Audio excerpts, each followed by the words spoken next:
I'm here with Ian Laverman, who is a fantasy author, and you would think, judging from his age, that he's only just beginning, but that's not the case, right? No. I've written 7 books, so it's I'm since 2015. I've been writing, publishing books, so it's been a while. How did you get started as a writer? I started writing, just for fun, with fan fiction for Star Wars, and then I wanted something on my own. The Lord of the Rings movies helped a lot. I thought, that's something I want to do. So I started writing and making up ideas and thinking about magic and all that sort of stuff. So how do you find an audience for your books if you're just beginning? Because there's so many authors, so much to choose from. It's difficult, but you need to find your own little niche and stuff you do so that people want to read. So I write fast-paced action scenes, and that's something that's there's an audience for that, and they want to read it. So yeah. Tell me about the world that you created. Because is it a continuous world? Are all the stories taking place in the same universe? Yes, it's one big world, the Chronicles of Magic, and so each story, one trilogy, and then it's done, and I go continue the story with other characters, and so it's one big story, and I hope a few years from now that all those characters can come together in one big story. That's the finisher of the universe. And that's the one you're going to sell to Disney, so they turn that into a Yeah. feature film. Yeah, the next MCU. It's possible with all my plans. And what exactly happens in this world? What is the problem that needs to be solved, or what is the crisis? Well, in the first trilogy, it's a forgotten god comes back, and it wants to destroy everything his brothers and sisters built. So there are a few mages that want to stop him from destroying magic and the world. So that's the problem they have to face, and it's their job to tackle that sort of problem. So they're sent from, we're paying your salary, so go fix it. And that's the first strategy. The second one is deals with spirits and corruption in the spirit world, and that needs to be stopped because the corruption doesn't need it's not supposed to exist.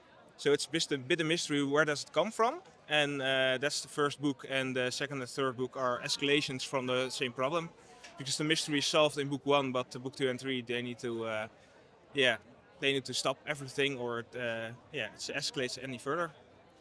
Tell me about your writing process. That always fascinates me. You've written so many books, and you're churning them out one after the other. Yeah. What's the magic formula? How do you do this? It's putting yourself to work, because you can't force inspiration, but you can set some stuff up. So How do you do that practically? when the inspiration hits, I try to write as much down as possible, so that when I'm in the writing flow, I can pick it up and just continue writing it, so that I don't have to make it up as I go along. So everything I write is pre-planned and pre-thought up, so I can just go for it. It's I know what I want to write, and I can just churn out a whole trilogy because it's all already there. Per chapter, just in a little in 3 sentences, I know exactly what needs to be written each chapter. I love that. So you're more of an architect type writer. So you plan everything in advance and then you fill in the blanks. Yes. Because that's not always the same way of writing. Some people just start writing and they'll see where it ends. Yeah. But you're really a planner, so you know how it's all going to end. Yes. From all the stories I'm planning in this universe, I know the characters, what are the character growth, the enemies they were gonna face, and all that. So I can, because I've it all in my head or written down, I can choose to include certain tidbits of information already in books I've written now for books I'm gonna write in 10 years' time.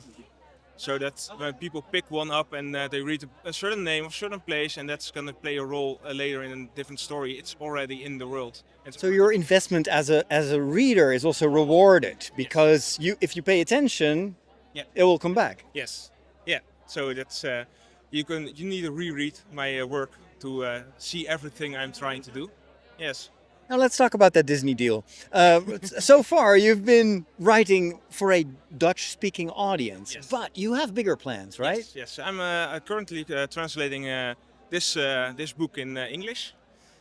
The Chronicles of Magic. Yes. Yes. And what is it about? There are three novella in this book, and each have a different story.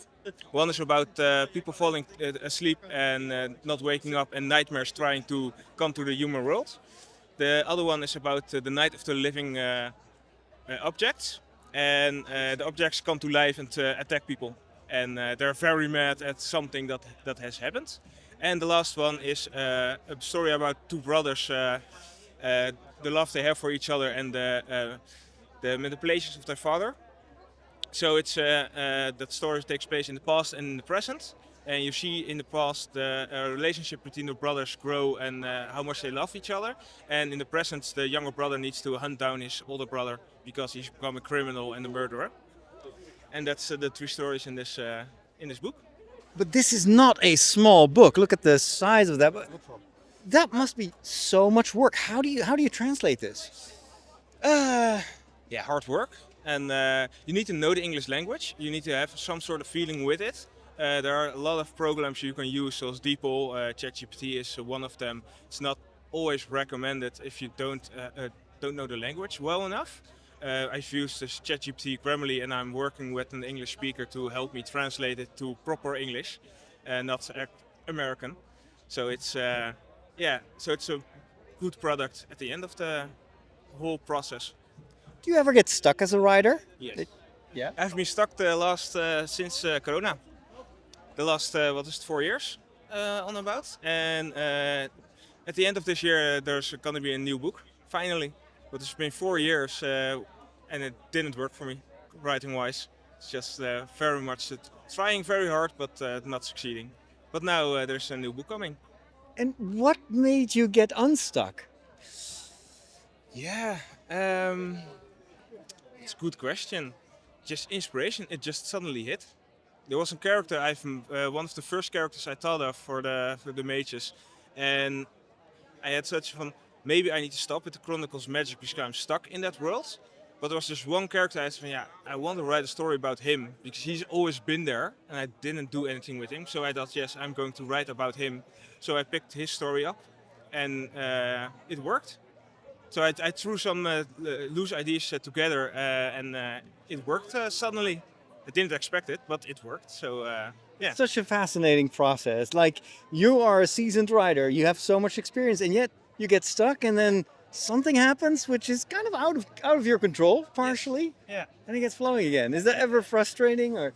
Yeah. You want to force it because sometimes you think, yeah, I've got the time now to write, and it just doesn't come out, and you think, yeah, what can I do to force it open to that it keeps going, but it doesn't work.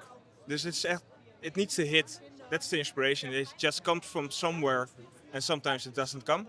And then you can better go watch a TV series, walk with the dog or something, go ride a bicycle, and hope that it comes later.